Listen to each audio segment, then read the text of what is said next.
Nah, Assalamualaikum warahmatullahi wabarakatuh. Video ini merupakan video lanjutan tentang materi yang Ibu jelaskan sebelumnya.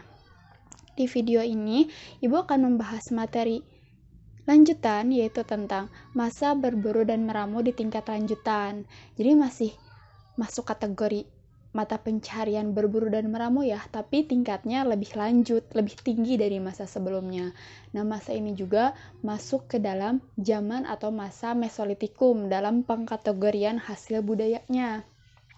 Zaman Mesolitikum itu apa? Kalau misalkan kalian lupa, Mesolitikum itu merupakan zaman batu tengah. Meso itu tengah, terus lit itu batu, dan kum itu zaman. Jadi Mesolitikum adalah zaman batu tengah. Nah, pada masa berburu dan meramu di tingkat lanjutan ini, manusia purba atau jenis manusia purba yang diperkirakan hidup pada masa tersebut adalah dari ras Australomelanesoid dan Mongoloid yang merupakan pendatang baru. Pendatang baru dari mana sih? Si Australomelanesoid dan Mongoloid ini, pendatang baru ini merupakan orang-orang atau manusia purba yang datang dari daratan Cina, tepatnya dari daerah Yunan. Sebelumnya, ada manusia purba yang hidup di wilayah Nusantara yang kita kenal sekarang sebagai Indonesia ini adalah jenis Homo wajakensis dan Homo soloensis, khususnya di wilayah Jawa ya. Terus ada beberapa hipotesis atau spekulasi kenapa kok bisa berganti. Pada masa sebelumnya kan pada masa berburu dan meramu yang pertama itu manusia purba yang hidupnya adalah manusia purba jenis Homo wajakensis dan Homo soloensis. Tapi kenapa sekarang jadi ganti? Ada beberapa perkiraan atau hipotesis dari para ahli dan sejarawan tentang pergantian manusia purba ini. Hipotesis yang pertama adalah katanya manusia purba jenis Homo soloensis dan Homo wajakensis ini punah. Nah, kenapa bisa punah? Ada beberapa faktor. Faktor yang pertama adalah manusia purba jenis Homo wajakensis dan Homo soloensis ini tidak punya skill untuk bertahan hidup atau melanjutkan hidup ke masa selanjutnya. Jadi karena skillnya masih terbatas, jadi diperkirakan karena keterbatasan skill itu, mereka tergerus oleh waktu, tergerus oleh zaman, tidak bisa menyesuaikan atau adaptasi dengan perubahan pada masa atau zaman tersebut. Makanya kita yang hidup di zaman sekarang itu harus bisa beradaptasi dengan waktu, lingkungan, dan perubahan yang terjadi. Kenapa? Karena sudah ada contohnya. Sejarah mengajarkan, sejarah membuktikan bahwa golongan atau misalkan ras dari manusia tertentu yang tidak bisa beradaptasi dengan waktu, lingkungan, dan keadaan serta perubahan yang terjadi itu bakal punah gitu. Kalau misalkan kalian tidak mau punah, berarti harus bisa menyesuaikan atau adaptasi dengan perubahan, lingkungan, dan segala sesuatu yang terjadi di masa-masa sekarang. Yang kedua adalah kenapa manusia purba jenis Homo wajakensis dan Homo soloensis ini bisa punah? Karena selain keterbatasan skill untuk misalkan tadi bertahan hidup, manusia purba jenis ini juga mengalami keterbatasan dalam mengatasi berbagai penyakit yang muncul. Kalau misalkan kita sekarang mah corona ya. Jadi ternyata pada zaman manusia purba yang hidup pada waktu tersebut juga pernah ada berbagai penyakit dan manusianya tidak bisa beradaptasi, tidak bisa bertahan, tidak punya teknologi atau misalkan pengetahuan untuk mengatasi munculnya wabah atau penyakit tersebut, sehingga menimbulkan manusia purba dari jenis atau ras tersebut punah gitu. Nah, hipotesis atau perkiraan yang selanjutnya kenapa manusia purba jenis Homo wajakensis dan Homo soloensis bisa tergantikan oleh manusia purba dari ras Australomelanesoid dan Mongoloid ini karena katanya melebur dengan kawin. Jadi manusia purba misalkan dari jenis yang lama atau misalkan pribumi yang sebelumnya ada pendatang baru melebur, terjadilah perkawinan. Makanya itulah yang menjadi nenek moyang kita yang hidup saat ini. Kenapa? Karena katanya ciri-cirinya sama gitu.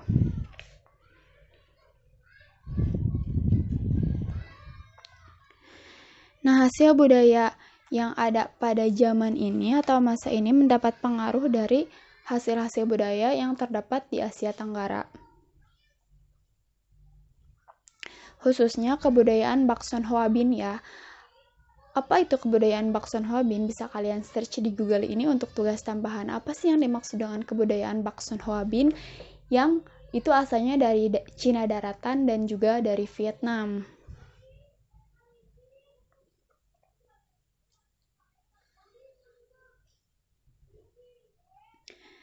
Nah, materi selanjutnya adalah bagaimana sih kehidupan sosial ekonomi manusia yang hidup pada masa tersebut atau di masa berburu dan meramu tingkat lanjutan ini. Jadi ciri-cirinya manusia itu berburu dan meramu memakai alat batu, hampir sama seperti sebelumnya. Ini juga masih berburu dan meramu menggunakan alat-alat dari batu atau misalkan dari alam yang seadanya saja. Terus ada juga alat tulang, dan pada masa ini ada juga tambahan alat dari kulit kerang. Jadi kan kulit kerang itu tajam-tajam. Jadi pada waktu itu atau misalkan zaman berburu dan meramu tingkat lanjutan, itu sudah digunakan alat-alat dari kulit kerang untuk membantu manusianya melangsungkan hidup. Yang kedua, pada masa atau zaman ini adanya pembagian kerja antara laki-laki dan perempuan. Laki-laki mengerjakan tugas yang lebih berat yaitu berburu, dan perempuan mengerjakan tugas yaitu meramu, yang mencari atau memilih makanan dari tumbuhan tadi, terus juga mengurus anak-anak dan menjaga api, karena pada waktu itu ternyata sudah ditemukan api, dan api merupakan salah satu sumber kehidupan manusia purba pada waktu itu. Terus, kehidupan manusia purba pada masa ini semi-sedenter. Semi-sedenter artinya sudah semi menetap. Kalau misalkan di zaman sebelumnya, yaitu zaman berburu dan meramu, yang fase awal itu kan masih nomaden, masih berpindah-pindah mengikuti hewan buruan, atau misalkan karena kondisi alam dan lain sebagainya. Di masa ini, manusia purbanya sudah hidup semi menetap atau semi-sedenter tadi. Mereka hidupnya di mana belum ada teknologi membuat misalkan rumah-rumah, tapi manusia purba yang hidup di zaman ini hidup di gua-gua yang terdapat misalkan di pinggir-pinggir pantai atau misalkan di pegunungan. Nah, gua-gua payung berbentuk payung ini digunakan sebagai tempat hidup sementara bagi manusia purba yang berbentuk kelompok kecil tadi gitu.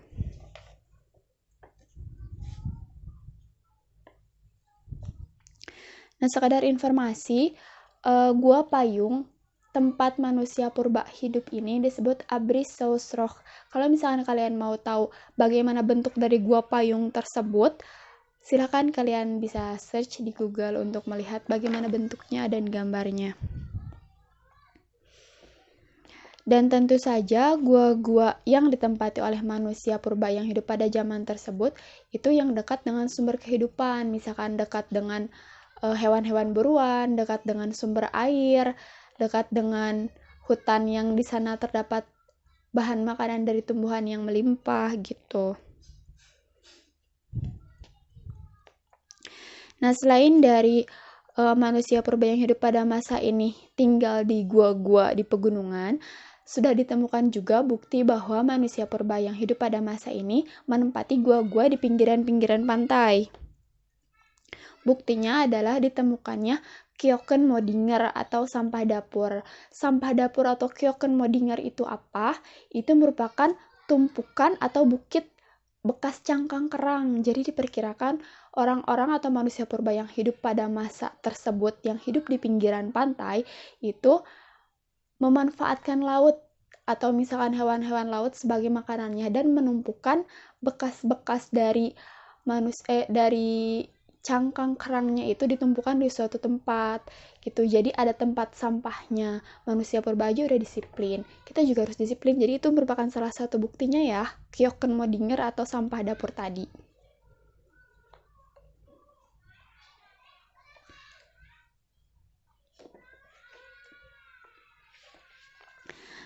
Terus di masa atau zaman ini juga manusia purbanya sudah sedikit mengenal seni. Kenapa? Karena ditemukan lukisan-lukisan di gua-gua yang menjadi tempat tinggal mereka.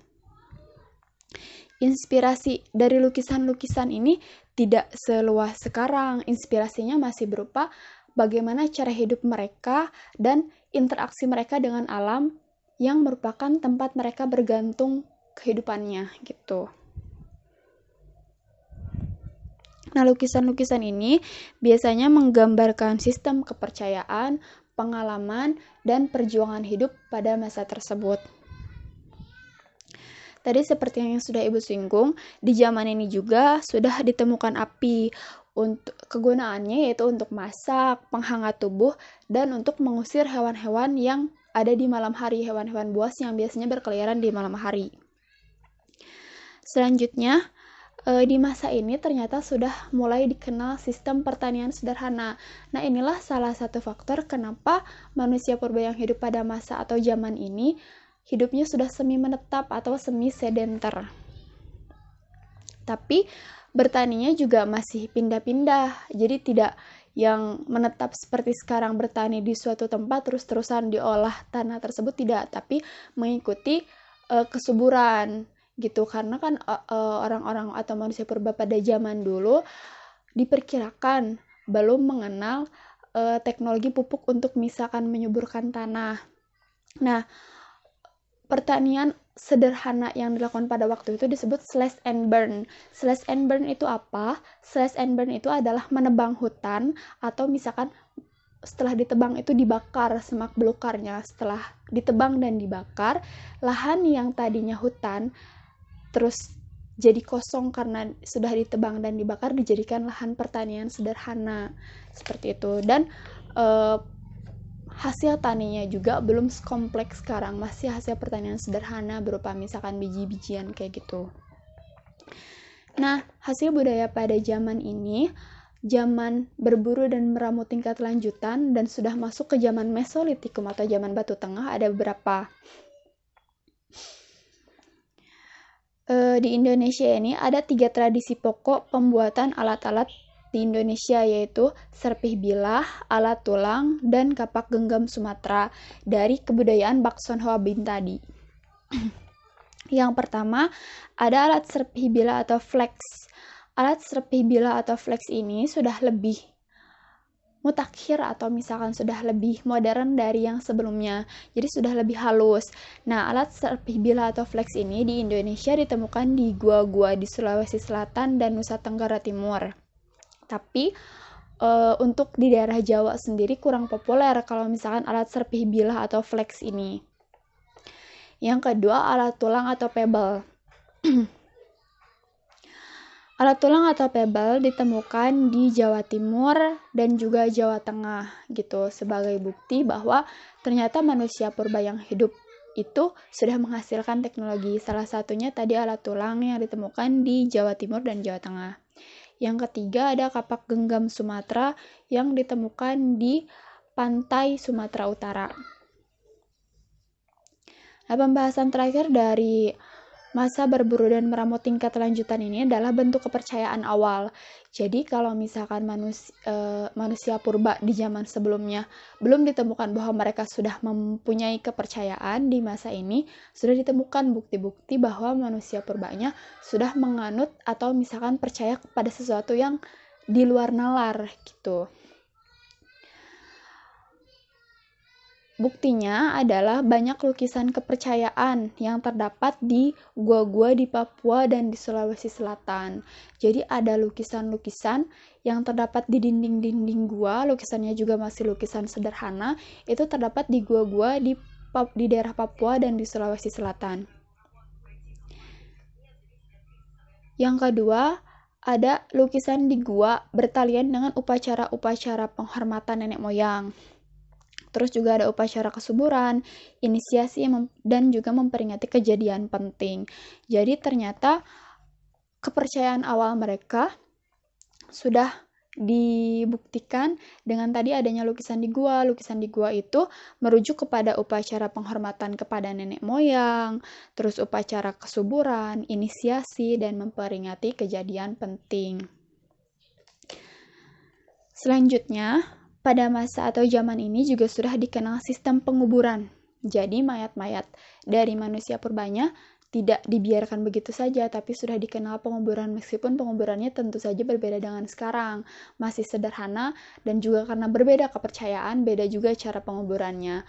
Untuk lebih jelasnya, nanti kita akan bahas di materi selanjutnya. Untuk sekarang, sekian dulu pematerian dari Ibu. Terima kasih. Wassalamualaikum warahmatullahi wabarakatuh.